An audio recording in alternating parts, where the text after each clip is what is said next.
Hello, xin chào các bạn đã quay trở lại với review 5 phút. Sau khi lấy mạng Bỉ Bí Đông và đi lên thần giới, Đường Tam đã hồi sinh hai thần thú của tinh đấu Đại Xâm Lâm là Thiên Thanh Ngưu Mãng và Thái Thản Cự Viên. Nhờ vậy, hai con thần thú này đã sống lại. Chẳng những thế, sau khi Đường Vũ Đồng xuống Đấu La Đại Lục, Đường Tam đã nhờ chúng trông coi và bảo vệ con gái của mình. Lúc bấy giờ, khi xuống hạ giới, Đại Minh và Nhị Minh lấy thân phận là trưởng lão hội sơn của Hạo Thiên Tông, còn Đường Vũ Đồng khi đến đây, cô nàng bị Đường Tam phong ấn ký ức và lấy tên là Vương Đông. Cô nhận hai thần thú kia là cha nuôi và được họ hết mực yêu thương chiều chuộng. Thế nhưng bạn có biết Thái Thản Cự Viên và Thiên Thanh Ngưu Mãng đã có phản ứng như thế nào khi thấy Đường Vũ Đồng dẫn bạn trai về nhà không? Nếu tò mò thì ngay bây giờ hãy cùng mình tìm hiểu nhé! Người bạn khác rồi cũng là người đầu tiên mà cô nàng dẫn về Hạo Thiên Tông, ra mắt thân nhân không ai khác chính là Hoắc Vũ Hạo. Ngay khi vừa đặt chân lên đỉnh núi Hạo Thiên, Hoắc Vũ Hạo cùng hai con hồn thú trong thức hải lập tức cảm nhận được một cỗ uy áp tinh thần cường hãn.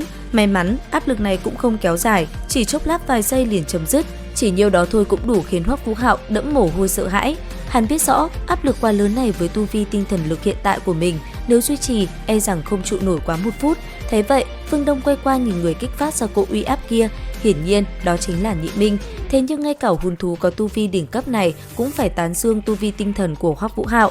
Tiếp theo, sau khi sắp xếp chỗ nghỉ ngơi cho Vũ Hạo thì Vương Đông lập tức đến gặp Thái Thản Cự Viên và Thiên Thanh Ngưu Mãng để hỏi cho ra nhẽ. Vừa mở cửa bước vào, cô nàng đã nũng nịu lớn giọng nói: "Đại tía, nhị tía, sao các người lại thế này? Dù sao người ta là khách ở xa tới, lỡ khiến hắn sợ hãi thì sao?" Nghe vậy, Đại Minh lên tiếng đáp: "Tiểu Đông Nhi bảo bối, lâu rồi mới về nhà, sao lại nổi cáu với chúng ta, việc này cũng không nên. Bằng hữu kia của ngươi, nếu cửa đó của ta còn không qua được thì có tư cách gì mà vào Hạo Thiên Bảo chúng ta? Năng lực cũng khá, bất quá so với Tiểu Đông của chúng ta vẫn còn kém xa." Vương Đông bất mãn giải thích. Vũ Hạo rất xuất sắc, hắn có võ hồn song sinh, võ hồn thứ hai còn là cực hạn băng đó. Lần trước ta đã nói với hai ngươi rồi, chẳng lẽ không tin ta ư? Đại Minh mỉm cười nói: "Tiểu Đông đừng ồn, không phải không tin ngươi, nhưng muốn thay ngươi kiểm tra hắn.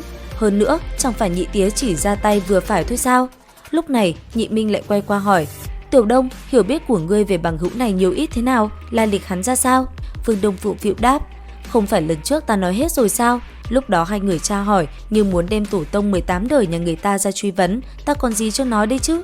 Nghe vậy, Thái Thản chậm rãi lên tiếng: "Bằng hữu này của ngươi không hề đơn giản đâu, hắn có hồn hoàn 10 vạn năm trên người, ngươi có biết không? Nhưng hồn hoàn đó cũng không phải đơn thuần là 10 vạn năm, nếu cảm giác của ta không sai, hắn phải là 40 vạn năm mới đúng. Một tên hồn tông chỉ hơn 40 cấp lại có khả năng có được sao?" Lần này, đến lượt Vương Đông giật mình, nhưng không tin vào mắt mình, nàng lên tiếng khẳng định: "Không có khả năng đâu. Ta biết Vũ Hạo có vài bí mật, hắn cũng đoán ta có bí mật, chúng ta thân thiết nên cũng không hỏi nhau những thứ đó, nhưng làm sao hắn có thể có hồn hoàn 40 vạn năm đây?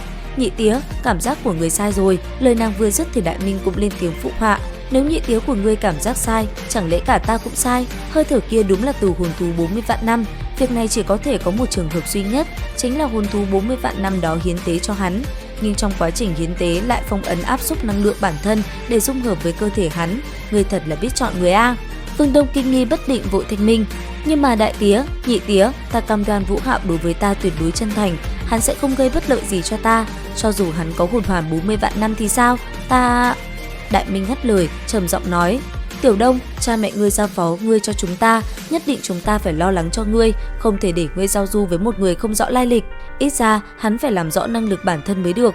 Chuyện này ngươi không cần xen vào, để ta và nhị tía của ngươi xử lý." Vương Đông đối với nhị tía hầu như không khuất phục chút nào, nhưng đối với đại tía lại rõ ràng rất kính trọng, vội vàng nói: "Đại tía, hai người có thể khảo nghiệm hắn, nhưng không được thương tổn hắn, nếu không ta cũng không sống nữa." Thiên Thanh Ngưu Mãng quay người đáp: "Chúng ta sẽ lo việc này, nếu phát hiện hắn có ý đồ xấu, bất quá chỉ là giáo huấn hắn một chút, đuổi hắn đi mà thôi. Ngươi đi xa mới về, nghỉ ngơi đi, chúng ta bàn bạc một chút, xem cách nào khảo nghiệm tiểu tử kia. Muốn ở cạnh Đông Nhi của chúng ta, đầu tiên phải vượt qua một cửa, nếu không cũng không cần phải nói nữa." Liệu rằng Đại Minh và Nhị Minh sẽ xử lý Hoắc Vũ Hạo ra sao? Theo dõi kênh để biết thêm chi tiết nhé. Bây giờ thì xin chào và hẹn gặp lại các bạn.